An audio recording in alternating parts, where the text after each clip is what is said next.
नमस्कार दोस्तों, मैं हूं आपका दोस्त मोहित गौड़ और आप देख रहे हैं मेरा यूट्यूब चैनल लर्न सब कुछ। दोस्तों, देश में फैल रहे कोरोना वायरस की वजह से इस समय देश में लॉकडाउन पार्ट 2 चल रहा है।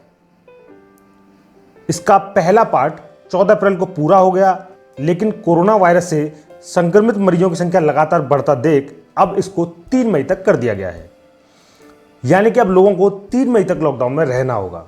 लेकिन दोस्तों, भारत में अब लॉकडाउन 40 दिन का हो जाएगा। जो लॉकडाउन पहले 21 दिन का था, अब 3 मई तक लॉकडाउन 40 दिन का हो जाएगा। पर क्या आपने कभी सोचा है कि लॉकडाउन को 40 दिन का ही क्यों किया गया? इससे कम या ज्यादा का क्यों नहीं किया गया? तो दोस्तों, इसका धार्मिक और वैज्ञानिक दोनों रूप में महत्व है। तो आज के वीडियो में आपको बताने वाले हैं कि लॉकडाउन को 40 दिन का ही क्यों किया गया।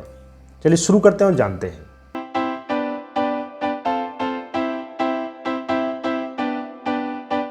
दोस्तों, सबसे पहले मैं आपको बता दूं कि भारत में कोरोना वायरस का पहला मरीज 30 जनवरी 2020 को सामने आया था और वो आया था देश के केरल राज्य में। दरअसल केरल का एक छात्र जो कि चीन स्थित वुहान विश्वविद्यालय में पढ़ने के लिए गया था, जब वो देश वापस आया तो वो कोरोना संक्रमित पाया गया। लेकिन तब तक इसको इतना गंभीर नहीं लिया गया था क्योंकि वो देश में पहला मरीज था। हालांकि इससे पहले अन्य देश जैसे कि इटली और चीन में ये वायरस अपने पैर फैला चुका था।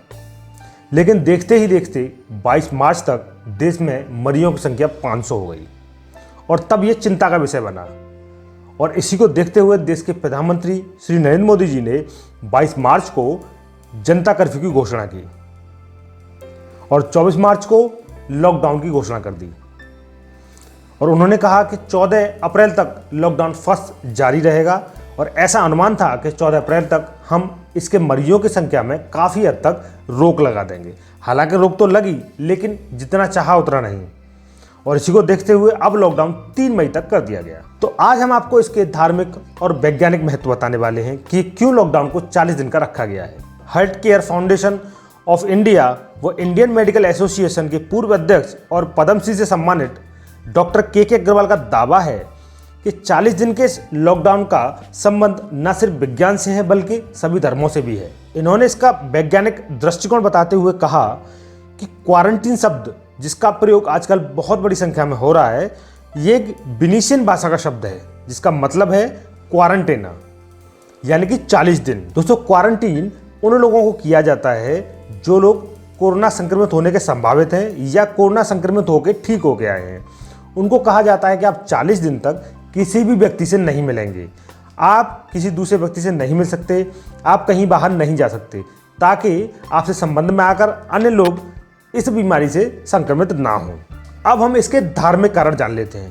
दोस्तों, 40 दिन का अलग अलग धर्मों में अलग अलग महत्व है। अगर हम बात करें ईसाई धर्म की, तो ऐसा माना जाता है कि ईसा मसीह ने 40 दिन तक रेगिस्तान में जाके तप किया था और यही कारण है कि गुड फ्राइडे और ईस्टर संडे से पहले ईसाई लोग 40 दिन का उपवास रखते हैं। वहीं अगर बौद्ध धर्म की बात करें तो महात्मा बुद्ध ने जंगलों में जाकर 40 दिन का तप किया था।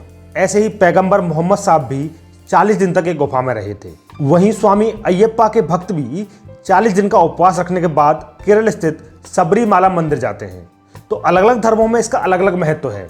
अगर हम हिंदू धर्म की बात करें तो हिंदू धर्म में 40 दिन के उपवास को मंडल काल कहा जाता है। तो दोस्तों, 40 दिन का अलग अलग धर्मों में अलग अलग महत्व है। दोस्तों, मैं आपको बता दूं, अगर देश के प्रधानमंत्री मोदी जी कुछ फैसला लेते हैं तो उसके पीछे वैज्ञानिक और धार्मिक दोनों ही कारण होते हैं। चाहे वो थाली बजाना हो, चाहे वो मोमबत्ती जलाना हो, सबके पीछे वैज्ञानिक कारण होता है, धार्मिक कारण होते हैं।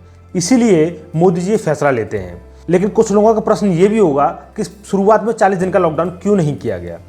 दोस्तों, अगर शुरुआत में मोदी 40 दिन का लॉकडाउन कर देते तो हो सकता है कि लोग उसको सोचकर पैनिक हो जाते, यानी कि 40 दिन का समय बहुत लंबा होता है। इसीलिए उन्होंने 2 हिस्सों में इस लॉकडाउन को किया ताकि लोग पैनिक ना हो और इसको पूरी तरह से पालन करें। तो वीडियो आपको कैसा लगा हमें जरूर बताइएगा। हम फिर हाजिर होंगे एक ऐसे ही जानकारी वर्धक वीडियो के साथ। तब तक के लिए जय हिंद, जय Bharat. Thanks for watching learn सब कुछ।